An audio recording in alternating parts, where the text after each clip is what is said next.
안녕하세요. 오늘 저희는 청취자 여러분께서 공유해 주신 아주 특별한 자료, 한 기독교 설교 녹취록을 좀 깊이 살펴보려고 합니다. 네, 안녕하세요. 특히 마태복음 12장 46절에서 50절 말씀을 중심으로요.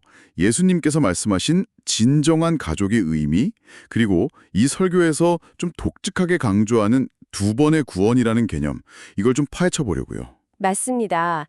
이게 어쩌면 주류 기독교 사상이랑은 좀 다르게 느껴질 수도 있는 해석인데요. 그 독특한 관점을 같이 따라가 보면 흥미로울 것 같습니다. 네, 그래서 이 설교가 우리가 보통 생각하는 예수님의 가족 관계나 구원의 개념에 대해서 상당히 새로운 시각을 던져주는 것 같아요. 그렇죠. 핵심 질문은 이거겠죠. 예수님은 자기 어머니랑 동생들이 찾아왔는데 제자들을 가리키면서 이들이 나의 어머니요, 나의 형제들이다. 이렇게 말씀하셨을까? 그게 참 궁금해요. 그리고 또 하나, 이 설교에서 계속 나오는 예수 그리스도를 믿는 믿음이랑 그리스도 예수를 믿는 믿음, 이게 뭐가 다르고 왜 중요하다고 그렇게 강조하는 걸까요? 네, 그 차이가 뭔지 오늘 이 설교문 안에서 그 답을 한번 찾아보죠. 네, 같이 한번 파헤쳐 봅시다. 좋습니다. 그럼 먼저 역시 시작은 그 말씀 구절부터 봐야겠죠? 마태복음 12장 46절에서 50절인데요. 네, 예수님이 한창 무리에게 말씀하고 계실 때였어요. 그때 예수님 어머니랑 동생들이 밖에 와서 예수님을 찾았다는 거죠. 말하고 싶어서. 그렇죠. 누가 그 얘기를 전해주니까 예수님 반응이 좀 뜻밖이었어요. 누가 내 어머니고 누가 내 동생들이냐 이렇게 물으시면서요. 그러면서 제자들을 이렇게 손으로 가리키셨다고요? 네, 보라, 나의 어머니와 나의 동생들이다. 그러시면서 누구든지 하늘에 계신 내 아버지의 뜻대로 하는 자가 내 형제요, 자매요, 어머니이니라 이렇게 선언하신 거죠. 이야, 정말 당시 사회 분위기를 생각하면 엄청 파격적인 말이었을 것 같아요. 혈연을 정말 중요하게 생각했을 텐데 말이죠. 맞습니다. 그래서 이 설교에서도 그 점을 짚어요. 이게 육신의 혈연 관계를 아예 부정한다거나 어머니 마리아나 동생들을 무시한다 이런 뜻은 아니라고 딱 선을 긋습니다. 아, 그런 의도는 아니다. 네, 그보다는 영적인 차원에서 진짜 가족의 기준을 완전히 새롭게 정의하고 있다는 거죠. 핵심은 핏줄이 아니라 하늘 아버지의 뜻대로 행하는 것, 이게 진짜 가족의 조건이라는 겁니다. 아하, 그러니까 피를 나는 관계 자체를 넘어서는 거군요. 하나님의 뜻을 행하는 것, 그게 기준이 된다. 그렇죠. 설교자는 당시에 많은 사람들이 예수님을 어떻게 봤는지 지적해요. 그냥 목수 요셉의 아들, 그러니까 육신적인 배경이나 혈통으로만 이해하려고 했다는 거죠. 세속적인 관점이죠, 사실. 그럴 수 있겠네요. 예수님의 이 선언은 그런 피상적인 이해를 완전히 뛰어넘는 거예요.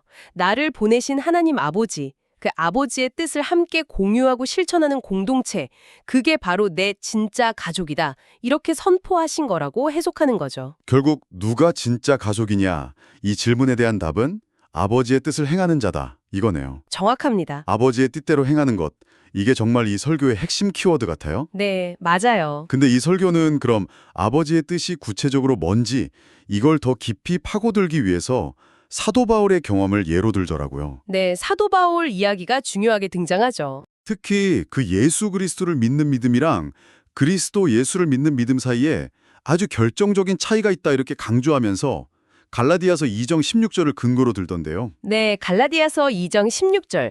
이 설교 논지를 펴는데 아주 중요한 구절로 쓰입니다. 제가 한번 읽어볼까요? 네, 부탁드립니다.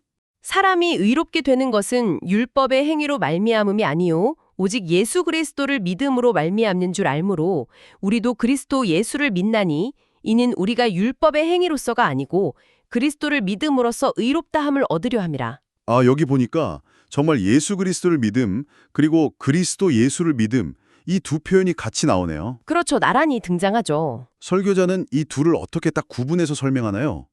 보통은 그냥 비슷한 말로 쓰기도 하잖아요. 맞아요. 보통은 거의 동의어처럼 쓰죠. 근데 이 설교는 이 갈라디아서 구조를 근거로 이걸 명확하게 나눈단 말이죠. 순서만 바뀐 게 아닐 텐데 어떤 깊은 의미가 있다는 거겠죠? 바로 그 점을 설교자가 파고드는 겁니다. 예수 그리스도를 믿는 믿음은 많은 신자들이 알고 있는 일반적인 믿음의 단계라고 설명해요. 일반적인 믿음이라면? 그러니까 예수님의 십자가 죽음, 부활, 이런 역사적 사건을 통해서 우리가 죄 사함 받고 구원받는다. 이게 첫 번째 차원의 구원이라는 거죠. 네, 우리가 흔히 아는 구원의 복음이네요. 그렇죠. 이게 잘못됐다는 게 아니라 이게 구원의 전부가 아니라고 보는 거예요, 이 설교는. 아, 그럼 그리스도 예수를 믿는 믿음은 뭔가요? 그건 어떤 차원의 믿음이죠? 이게 바로 설교자가 아버지의 온전한 뜻과 연결시키는 더 깊은 차원의 믿음이라고 보는 겁니다. 사도 바울이 설교에서는 3층 천 경험 같은 특별한 계시를 통해 깨달았다고 설명하는데요. 특별한 계시를 통해서요? 네, 이 설교의 관점에서 보면 이건 단순한 죄사함을 넘어서는 거예요.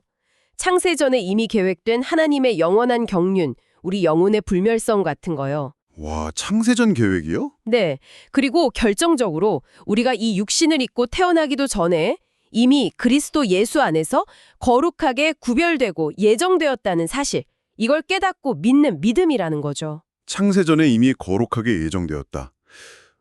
이건 상당히 좀 심오한데요. 그리고 약간 논쟁적일 수도 있을 것 같고요. 좀 더 쉽게 풀어주실 수 있나요? 네, 그럴 수 있죠. 이 설교에 따르면요. 그리스도 예수를 믿는 믿음은 그러니까 죄사함 받는 거, 즉 예수 그리스도를 믿는 믿음에서 한 단계 더 나아가는 거예요. 더 나아간다? 우리가 이 땅에 태어나기 전 아예 창세 전에 하나님께서 우리 영혼을 이미 그리스도 예수 안에서 거룩하게 딱 구별해 놓으셨다는 거예요. 그 사실을 깨닫는 믿음이죠. 비유를 들자면 어떤 걸까요? 이런 거죠. 예를 들어 자기가 왕족인 줄 모르고 그냥 평민처럼 살다가 나중에 알고 보니까 내가 원래 왕족이었네? 하고 자기 본래 신분을 알게 되는 것과 좀 비슷하다고 할까요? 아, 출생의 비밀 같은 거네요? 그렇죠. 그 왕족이라는 신분은 그 사람이 왕족답게 행동하기 전부터 이미 있었던 거잖아요. 네, 그렇죠. 마찬가지로 이 설교는 우리의 영적인 거룩함도 우리의 어떤 행위나 이 땅에서의 믿음 이전에 이미 창세 전에 그리스도 예수 안에서 주어졌다고 주장하는 겁니다. 와, 그럼 그게 두 번째 구원이라는 건가요? 영혼 자체의 구원. 네, 이 설교에서는 그렇게 설명해요. 이게 영혼 자체의 구원과 관련된 믿음, 즉 두 번째 구원이라는 거죠. 그러니까 정리하면 죄사함 받는 첫 번째 구원이 있고 영혼 자체가 창세전에 이미 거룩하게 선택되었다는 것을 아는 두 번째 구원이 있다. 이렇게 두 단계로 보는 거군요. 맞습니다. 그리고 설교사는 이게 바로 마태복음 12장에서 예수님이 말씀하신 아버지의 뜻대로 하는 것의 완전한 의미다. 그리고 마지막 때에 밝히 드러나는 계시다. 이렇게까지 주장하는 거죠. 와, 그렇군요. 정말 독특한 해석이네요. 네, 상당히 독특하죠. 그래서 이 두 믿음의 차이가 결국에는 구원의 결과, 그러니까 부활에서도 차이를 난다고 설명해요. 부활에서도요? 네, 이걸 설명하려고 두 종류의 부활, 그리고 두 종류의 거룩함이라는 개념을 끌어옵니다. 요한복음 5장 29절에 생명의 부활과 심판의 부활, 또 요한계시록 20장 6절에 첫째 부활, 이런 구절들을 언급하면서요. 아, 그럼 그리스도 예수를 아는 믿음은 어떤 부활하고 연결이 되는 건가요? 이 설교에서는요, 그리스도 예수를 아는 믿음을 생명의 부활, 그러니까 요한계시록에 나오는 첫째 부활과 같은 걸로 봅니다. 첫째 부활이요? 네, 창세전에 하나님께서 우리 영혼을 이미 거룩하게 하셨다. 이 진리를 깨닫고 믿는 사람들이 참여하는 부활이라는 거죠. 근거 구절도 있나요? 네, 디오데의 후서 1장 9절을 아주 강력한 근거로 제시해요. 하나님이 우리를 구원하사 거룩하심으로 부르심은 우리의 행위대로 하심이 아니요 오직 자기의 뜻과 영원 전부터 그리스도 예수 안에서 우리에게 주신 은혜대로 하심이라. 아, 행위가 아니라 영원 전부터 주신 은혜다. 우리의 어떤 노력이나 행위가 아니라 하나님의 절대적인 주권과 은혜로 영원 전에 이미 우리가 거룩해졌다는 사실, 이걸 믿는 믿음이라는 거죠. 그럼 이 진리를 깨달은 사람들이 바로 예수님이 말씀하신 진짜 어머니와 형제라는 거군요. 첫째 부활에 참여할 복된 자들이고. 네, 이 설교는 정확히 그렇게 해석합니다. 그럼 반대로 심판의 부활은 어떤 믿음과 연결되나요? 설교자는 심판의 부활 또는 요한계시록의 둘째 사망이라고도 하죠. 이걸 예수 그리스도만 아는 믿음과 연결시켜요. 아, 첫 번째 구원에만 머물러 있는 상태요? 네, 지상에서의 죄사함이라는 첫 번째 구원에만 머물러 있고 율법적인 행위나 종교적인 의식에 묶여 있는 그런 신앙 상태요. 그 상태에 있으면 왜 심판의 부활로 이어지죠? 영혼의 그 선제적인 거룩함이라는 더 깊은 진리, 즉 그리스도 예수 안에 있는 완전한 구원을 모르기 때문에 결국 심판에 이르게 된다는 논리예요. 그렇군요. 근데 여기서 설교자가 정말 독특하고 어쩌면 주류 신학과는 아주 크게 다른 해석을 내놓습니다. 어떤 해석인데요? 구약의 여호와 하나님을요, 어둠의 권세나 세상 신과 연결을 시키는 듯한 뉘앙스가 있어요. 이 설교의 논리 안에서는 그리스도 예수의 계시가 오기 이전 시대를 다스리는 존재처럼 보는 것 같아요. 와, 그건 정말 일반적인 신앙과는 아주 다른 관점이네요. 네, 매우 다릅니다. 그래서 청취자 여러분께서도 이 부분은 그냥 이런 해석도 있구나 정도로 받아들이시면 좋겠습니다. 저희가 이 설교의 내용을 전달해드리는 거지 이 견해를 지지하거나 그런 건 절대 아닙니다. 네, 그 점은 분명히 해야겠네요. 객관적으로 전달하는 거니까요. 그럼 그런 관점에서 볼 때 예수님이 제자들을 어머니라고 부르신 건 어떤 상징적인 의미가 있을까요? 이 설교에서는요, 예수님이 제자들을 어머니라고 칭하신 게 참된 교회의 본질을 상징한다고 봐요. 참된 교회의 본질이요? 네, 이 참된 교회는 뭐냐? 바로 그리스도 예수 안에 있는 그 영혼의 선제적 거룩함이라는 계시된 진리. 이걸 깨닫고 받아들이고 또 세상에 전파하는 공동체라는 거죠. 아, 그 진리를 품고 전하는 공동체. 그렇죠. 예를 들어 베드로가 마태복음 16장에서 주는 그리스도시요 살아계신 하나님의 아들이시니이다 이렇게 고백하잖아요. 네, 유명한 고백이죠. 이 설교의 관점에서는요. 이게 단순히 예수님이 메시아시구나 이걸 넘어서는 거예요. 창세전에 우리 영혼을 구원하신 바로 그 그리스도이심을 베드로가 깨달았다는 거죠. 그 깊은 진리를 고백했다는 겁니다. 와, 베드로의 고백을 그렇게까지 해석하는군요. 네, 그리고 이 깊은 진리의 고백 위에 참된 교회가 세워진다는 거예요. 제자들이 바로 이 그리스도 예수의 비밀, 그 깊은 진리를 깨달았기 때문에 예수님의 진짜 어머니요, 형제로 인정받았다. 이렇게 해석하는 거죠. 그렇군요. 정리를 한번 해보면 이 설교의 핵심은 이거네요.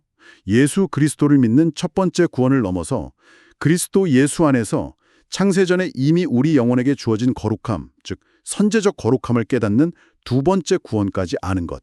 이게 바로 아버지의 온전한 뜻이다. 네, 맞습니다. 그리고 이 진리를 깨닫고 전하는 공동체가 바로 예수님이 말씀하신 참된 가족이고 참된 교회, 즉 어머니다.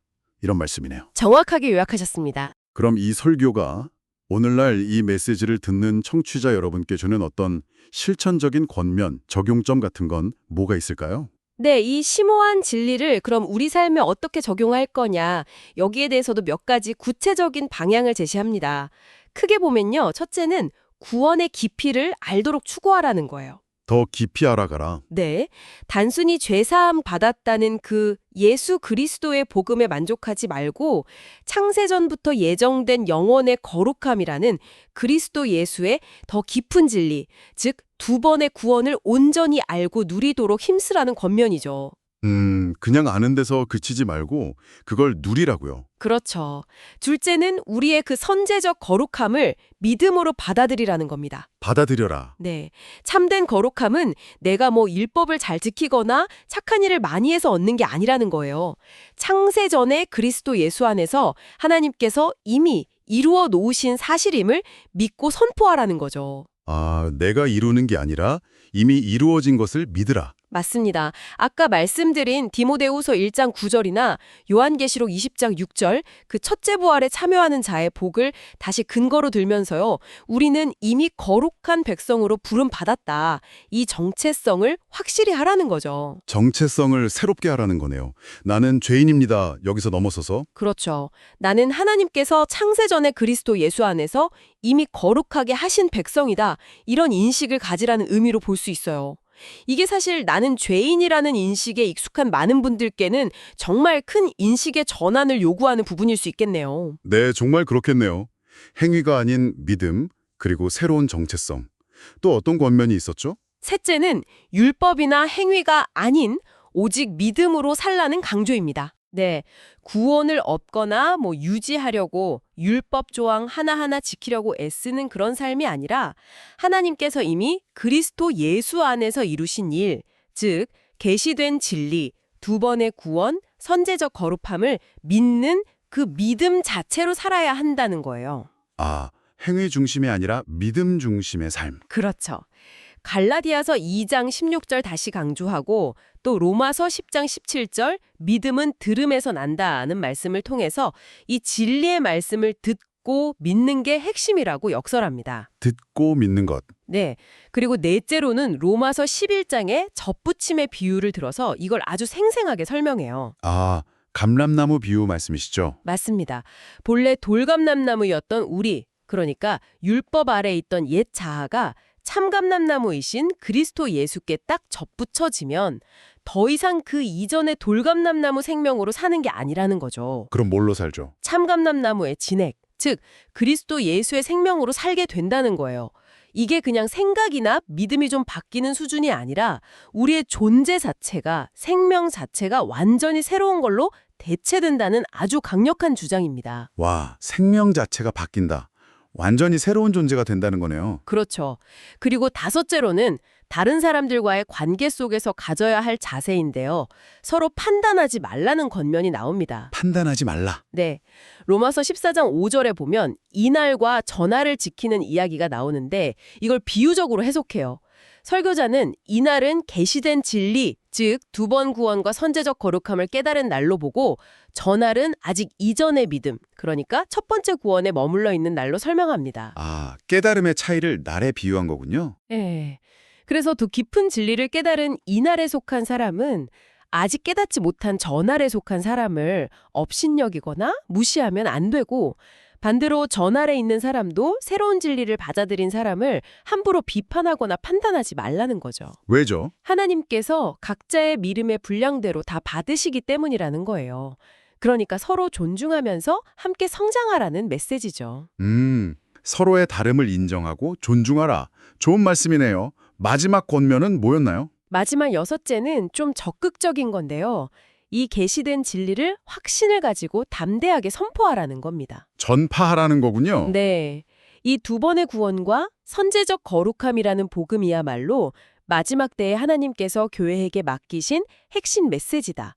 그리고 이걸 세상에 전파하는 것이 바로 참된 제자, 즉 예수님의 형제요 자매요 모친된 사람들의 마땅한 역할이라고 강조하는 거죠. 개인적인 깨달음에 머물지 말고 나누고 증거하는 것이 교회의 사명이다. 그렇습니다.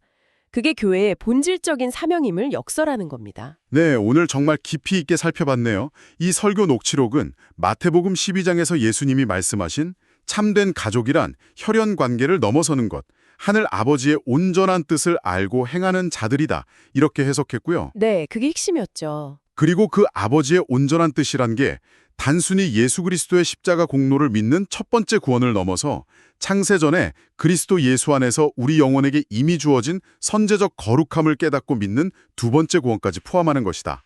라고 아주 독특하게 강조했습니다. 네, 두 번의 구원 개념이 아주 중요하게 다뤄졌죠. 그래서 제자들은 바로 이 깊은 진리를 깨닫고 고백했기 때문에 예수님의 참된 가족으로 불렸고 참된 교회는 이 진리를 세상에 전하는 어머니의 역할을 감당해야 한다.